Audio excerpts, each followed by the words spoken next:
Traveling to Consciousness, exploring spiritual journeys to find answers in uncertainty.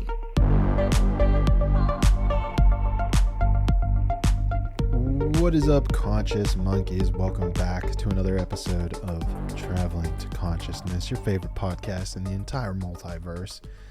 As always, I'm your host, Clayton Cuteri, and in today's podcast, well, I hate to say it, but we got a lot of Trump on the agenda today. Today we're going to be talking about this gold card. Instead of like a green card, it's going to be a gold card to give people a path to citizenship. We're going to be talking about a video that he released on a post regarding Gaza. We're going to then be discussing Epstein files. The Epstein files. I'll give you a brief overview because I don't know that we've talked about Jeffrey Epstein on this podcast. I'm sure you're aware of who he is, what he has done. If not, children, please cover your ears. It's not good. And the last thing that we will get into is the little squabble that we saw live in the Oval Office between President Trump, Vice President Vance, and President Zelensky. We're going to be jumping into all of that in this podcast episode. So if you're interested, I again kind of distill out, if you're new to this channel, I distill out the topics from the last week that I found the most interesting, give you my opinion on them, what they mean moving forward, how we can look at some of this stuff maybe from a spiritual perspective. Some of it has spiritual perspective. Some of it is just crazy. So this week, we're going to jump into that, all of that stuff that I laid out for you there. And yeah, so I try to do it like in a chronological order. So like whatever started at the beginning of the week and then work through it. So of course there was no dull day, if you will. So starting off, we have the Trump gold card, and what this card is going to be a $5 million card that can be purchased, which gives a quote pathway to U.S. citizenship. Trump he believes that they can sell 1 million of them, which is about $5 trillion, which he has not said specifically what he would do with that money. Hopefully he would put it towards our debt. But now when we're looking at our debt, which is somewhere around 36 trillion and counting, 5 trillion is a drop in the bucket. It really doesn't make sense to me. We have a spending problem in America. We do not have a money-making problem. We make a ton of money. So yeah, that's kind of, I'm getting into my opinion of it, but that's kind of the lowdown of it, is that he hasn't really released too many details about it, but it's just that a $5 million deal gives a pathway to citizenship, and he thinks that they can sell 1 million of them, which would equal about $5 trillion for America. I don't know what he plans on doing with that money. What comes to mind for me is, well, a lot of things. The first thing is it just doesn't make sense to me. It doesn't make sense to me if you're trying to make America better. I mean, a one-time $5 trillion, of course, that's great. That's a ton of money, don't get me wrong. But it's not really solving any issues.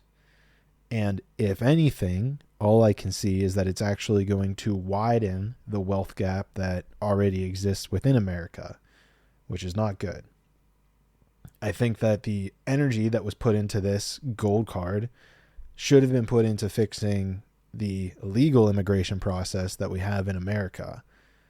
Now, might be interesting if he takes that $5 trillion, invests it into our own immigration system so that we can get people in here who want to come here legally, because I think that's one of the beautiful things about America is bringing people in. And, you know, it's good for our economy too. More people who can be taxed, who pay taxes to increase our income. Again, with that being said, I do think that we need to get back to the idea of removing the federal income tax, which, again, I'm going to remind you that Trump said he would do whenever he was campaigning. Still have not heard anything about that, but that's a very important thing. And we should not take our eye off the ball on. But to get back to the gold card, I think that the biggest thing I see standing out here is that this is really just going to create more division. We're going to have more of a wealth inequality gap created in America. I don't see this as being overall great for the country. I mean, it could be bad, it could be good. I just don't know. It just doesn't seem to make sense in the grand scheme of things of how it benefits the American people. That's what I'm trying to get at, is I don't really see how this benefits the American people. So in my personal opinion, I'm kind of neutral on this idea. I don't really have any, I've tried to mull it over the week because this happened early in that last week, but I don't really have a strong opinion on this. I think my biggest opinion is that we could be putting our energy towards and talking about other things that are more important in regards to our immigration system. And speaking of foreign nationals, or I guess foreigners, if you will, Trump released a video, a very, honestly, I found it disturbing.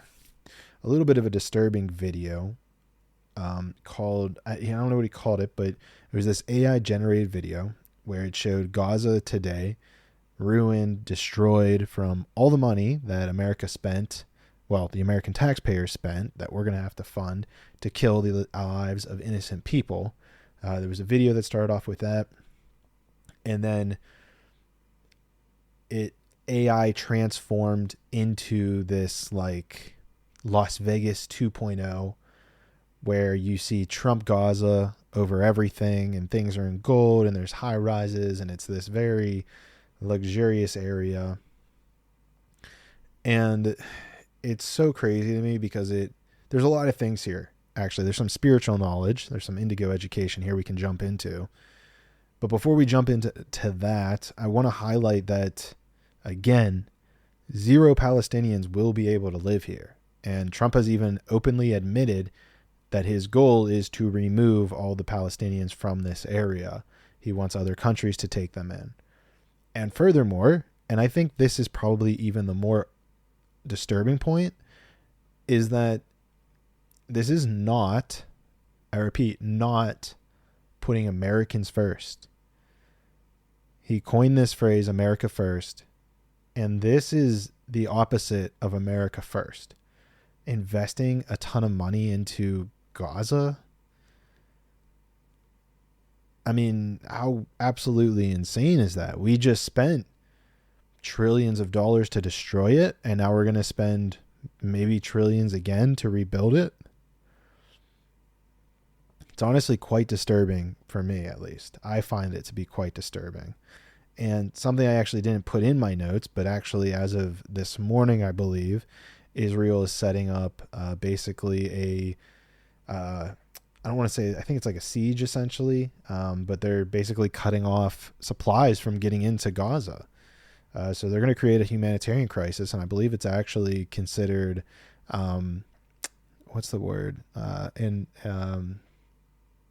A crime against humanity of what Israel is actually about to do to the people in Gaza, to cut off their supplies so they can't get food, no water into the area. So, you know, all of this get put under the guise of destroying Hamas. We have to take out Hamas, and tens of thousands of innocent lives, women, children, have been destroyed, and it's mostly women and children that are in Gaza. So, you can listen to all of the ways that people want to spin it, but the fact of the matter is that they're going to, and they want to, kill a whole lot of women and children. Well, I'm not going to say they want to, but they're definitely making decisions that are going to kill a lot of women and children, regardless if they want to or not. And I think they want to. The only reason I put it in there that they want to is because they have to be smart enough. They're in positions of power, so they have to be smart enough to know the outcomes of what they're doing. And so it's very sad. We'll see how that plays out. I'll give you guys more updates on that next week. That was something that just happened this morning. I got a small update about it. But the spiritual, the indigo knowledge that I wanted to bring to you guys, and the reason that I think Trump actually posted this AI generated video on his Instagram, and he probably posted it other places too. I saw it on Instagram. The reason that he posted this is because of the power that lies within the mind.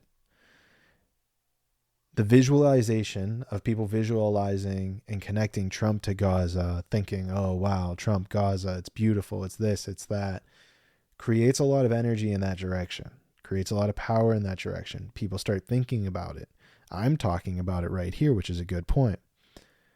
And what's even crazier is if you go to the comments of that post, pretty much everybody is saying how insane it is, how it's not America first, how it's terrible, how this isn't the direction that Americans want to go. And they all have tens of thousands of likes to them. So you have to ask yourself, well, what's the point of posting it? And there's many points, but the biggest one is the visualization. It creates the visualization that people can view and visualize it. And it creates power into that reality.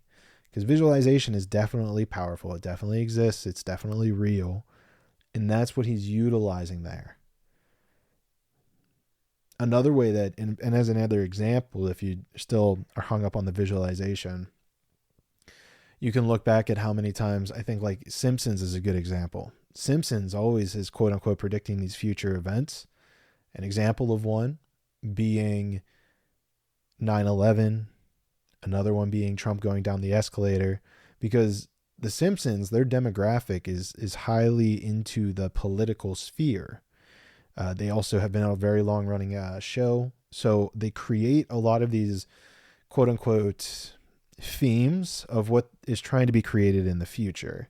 And it creates the visualization. It creates the string, if you will, or the chain reaction to have those events occur. And what I'm kind of discussing here is kind of like a higher level indigo education concept, because this takes a level of practice and understanding to get here. But this is kind of like the next level indigo education. It's not really something I talk too much about, but maybe with that being said, it's worth actually creating. And maybe that'll be what my topic is on, next week, is visualization.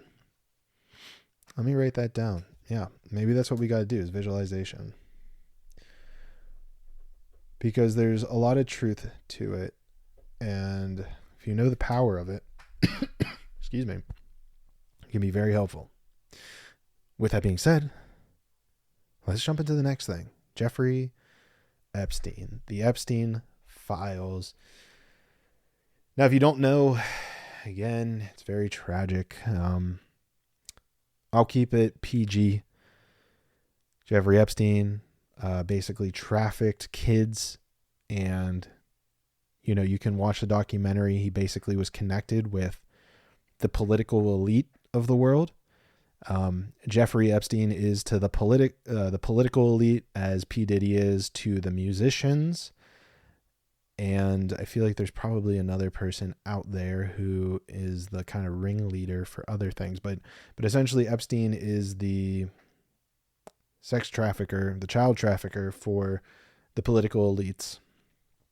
And, a lot's been going on. People want him to release these files, release the Epstein files. And Pam Bondi has kind of like made it her mission, or at least she's saying that it's her mission to release these files.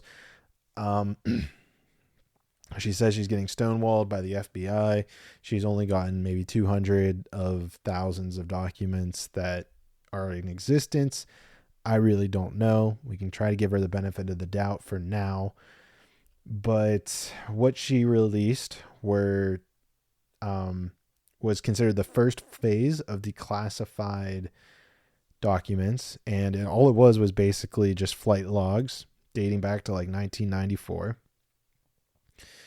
And it really didn't give anything. They also released like a list of the masseuses. There's like a list of 250, all of them redacted. So you really don't know. It's really a whole big nothing thing, in my opinion. It is interesting. I did kind of just briefly skim some of the flight logs. Some of them are very difficult to read. However, I did find that there were 2 flights in 1994. I'll link below. If you go to justice.gov/OPA/PR/attorney, General Pamela Bondi releases first phase declassified Epstein files. You could probably also Google search that and you'll find it. She, you can find on, I think, part 2, that Trump was on 2 of the flights in 1994. Again, this does not prove that he was guilty. The flights went from Palm Beach to Ronald Reagan, and then there was another flight from Ronald Reagan to Teterboro. It doesn't prove guilt, but definitely a close association with Epstein. And so I find it very interesting how quickly all this was just swiped under the rug. Nobody's talking about it. I feel like it's at least worth a conversation. Because I don't know. That seems like a pretty sketchy thing. Again, not saying he's guilty of anything, but there's definitely the connection there. And that was on a very quick search. So I wonder how many more times that pops up. And this dude was flying like every couple days. Epstein was. So, these seven parts, there's certainly a lot more flight logs that were not released. And it's kind of, in my opinion, kind of just like this hand waving thing. But we quickly forgot about it because we had this little spat in the Oval Office between President Trump, Vice President Vance, and President Zelensky, Ukrainian President Zelensky. I luckily got to see it live, and the first thing I thought of it was just how silly it was. So high level, I'm not sure. I mean, we've gone through it before, the history of what got us here to the Ukrainian-Russian war. So I'm not going to go too deep into that. If you want to go check that out, I think my last podcast I talked about it a little bit more. Let me see here. Maybe it was before that. Oh yeah, no, I went into it a little bit more because Zelensky was talking about resigning in exchange for a NATO membership. So we talked about it a bit more there. But basically, they're in the Oval Office. Cameras are rolling. Zelensky's there because he's supposed to sign this mineral deal where basically America is going to take the minerals from Ukraine. Jeez, I got an itchy throat right now. And then basically, you can't really tell. I didn't really see everything. I haven't seen video of all of it. But essentially, Zelensky was asking for protection from Russia because they kept encroaching. And it kind of became this silly little spat between like Trump and Vance about, how Zelensky was being rude and disrespectful. And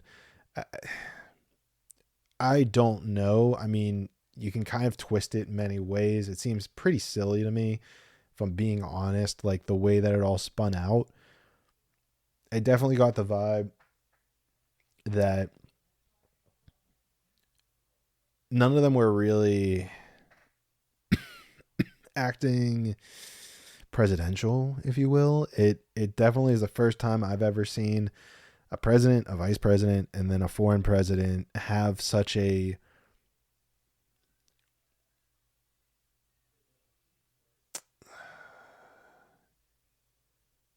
combative conversation. And so I don't know. Maybe they I just don't know whenever it comes to that whole situation. The best thing that I think that has come from that is all the memes that are coming out of that situation. They are absolutely incredible. I've posted a couple of them to my Instagram. Well, by the time this is out, they'll probably be off my Instagram. But I think they're hilarious. So I don't know. I really don't know what to make of it. I don't know what to say. I felt like it was childish. I felt like it was not a good image for either Ukraine nor America. I know there's ways you can spin it to make it seem good. But when we're talking about what's good for the world, that's peace. That's prosperity for all. And the tones there were not that. And then what became very interesting is today, so like 2 days after that happened, something like that, 2 or 3 days, President Zelensky went to the UK, and the prime minister there signed a bill to give him £2 billion, which I think is like 1.8 million or billion US dollars, something like that. And of course, Zelensky was super happy. because UK is now giving him billions of dollars to kill people. I do think that it was nice that Vice President Vance brought up he brought up the point that Ukraine is now conscripting service from their men, and I think maybe their women as well. They might be starting to do that because the Ukrainians don't want to go to war. They're dying. Their men, their people, their women's, their men's, they're all dying. And those are our brothers and sisters. And I just find it so atrocious. And I think it's even wrong. Some of the videos I've seen of people being forced into military vehicles to go to the front lines. I think it's really insidious in a way. Maybe insidious is the wrong word. But I'll definitely put out there that I'm getting a little tired. I have no clue where it came from, but it kind of hit me right here at the end of this podcast. So I apologize if I wasn't as energetic tonight or this morning or this day, whenever you're watching it, but I do think that it's very interesting what is happening here. I think there's very interesting times ahead. And I think that we all need to do what we can to bring about world peace. I think it's all of our responsibility. I don't think it's something we can leave up to the president of the United States, the president of Ukraine. You know, we need to have the power to make these changes. Yes, being in the position gives you more power, but it takes power to get there. It takes knowledge to get power. And so the common man, us, the common woman, the knowledge that it takes to become powerful has been hidden from us. And we need to uncover that. We need to remember it. We need to educate people on what it is so that we can become powerful, so that we can create world peace. Because the people in charge right now, they either don't know how or they don't want to. And either way, in my eyes, disqualifies them for the position. So if you're looking on the knowledge, if you're looking for the knowledge that's going to make you more powerful, I suggest that you search through the Traveling to Consciousness podcast and look for Indigo Education, because it is the education that is going to give you power over your life, over the 3D, the physical. And then what you do with that power is your choice. But the fact that you're listening to my voice in this podcast indicates to me that you're ready for world peace. You're ready to create that everlasting change, to find peace within your life, because that's where it starts. If you're not peaceful within your life, then you can't create peace in the external. So with all that being said, with all the peace that we are going to be creating in this world and in this life and the next, my name's Clayton Cuteri. I love you all, and you know for sure that I will see you in the 6th dimension.